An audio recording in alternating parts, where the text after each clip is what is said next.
একটু একটু ধরো তো। শোন, আমি একটু আসতেছি। হ্যাঁ আচ্ছা বান্ধবী কল করছে। হ্যাঁ জান।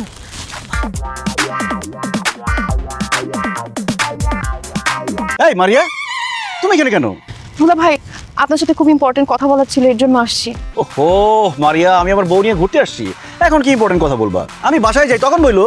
দুলা ভাই, কথাটা খুবই জরুরি, মনে করেন আমার জীবন মরণের প্রশ্ন, এর জন্য এখানেই বলতে চলে আসছি। আচ্ছা বলো, কি তোমার জরুরি কথা? বলে এখান থেকে বিদায় হোক। দুলা ভাই প্লিজ, আপনি আপার সঙ্গে মিশবেন না, আপার সঙ্গে দেখা করবেন না, আপার সঙ্গে কোনো কথা বলবেন না, আপার কাছাকাছি আসবেন না, আপাকে নিয়ে ঘুরতে যাবেন না। কেন? কারণ আমার খারাপ লাগে, আমার জেলাস লাগে, হিংসায় জ্বলে পুরো আমি ছাড়খাড় হয়ে যাই।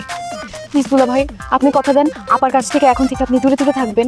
অসম্ভব, আমার বউর কাছ থেকে আমি দূরে দূরে থাকবো না, পারলে আরো কাছাকাছি থাকবো, সারাদিন চিপকায় থাকবো। আরেকটা জিনিস তো আমি বুঝলাম না, আমি আমার বউর কাছাকাছি থাকলে তোমার হিংসা লাগবে কেন? তোমার খারাপ লাগবে কেন? আমার কেন খারাপ লাগে আপনি বুঝেন না? না আমি বুঝি না। কারণ আমি আপনাকে ভালোবাসি। আই লাভ ইউ দুলা ভাই। কথা দিচ্ছি, আপার থেকে আমি আপনাকে বেশি ভালোবাসবো, বেশি টেক কেয়ার করবো, বেশি আদর করবো। আপনি আপাকে ভুলে যান, আপনি আমাকে ভালোবাসা শুরু করেন। বেয়াদব, ছি ছি ছি ছি ছি। আমি তোমার দুলা ভাই, তুমি আমাকে প্রেমের প্রস্তাব দাও, তোমার লজ্জা করে না? মারিয়া, তোমাকে তো আমি ভালো মেয়ে মনে করতাম, তুমি তো ভালো না, তুমি তো আসলে খুব খারাপ একটা মেয়ে।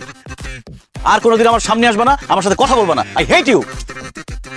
আরে কি হইছে? তুমি চিল্লাইতেছো কেন ওর সাথে? তোমার বোনের মাথা খারাপ হয়ে গেছে, সে আমাকে প্রেমের প্রস্তাব দেয় না। আর দেরি করা যাবে না, আব্বা আম্মার সাথে কথা বলে ওর একটা বিয়ের ব্যবস্থা করতে হবে, নইলে যে কোনো সময় একটা অঘটন ঘটিয়ে দিবে। তুমি একদম ঠিক কথা বলছো। আমার মনে হয় ও বিয়ে করার জন্য এগুলো শুরু করছে। আই তুই চুপ থাক, কোনো কথা বলবি না তুই, অসভ্য। এই, তোমার কত বড় সাহস? তোমার বড় বোনকে তুই তুকারি করো, বেয়াদবি করো। কানে ধরো, কানে ধরো। এখানে কানে ধরে দাঁড়িয়ে থাকো। চলো আমরা অন্য পার্কে যাই। আর কে না, চলো আমরা মুভি দেখে আসি। ও এটা খুব ভালো, চলো মুভি দেখতে যাই, রোমান্টিক একটা মুভি দেখবো। হ্যাঁ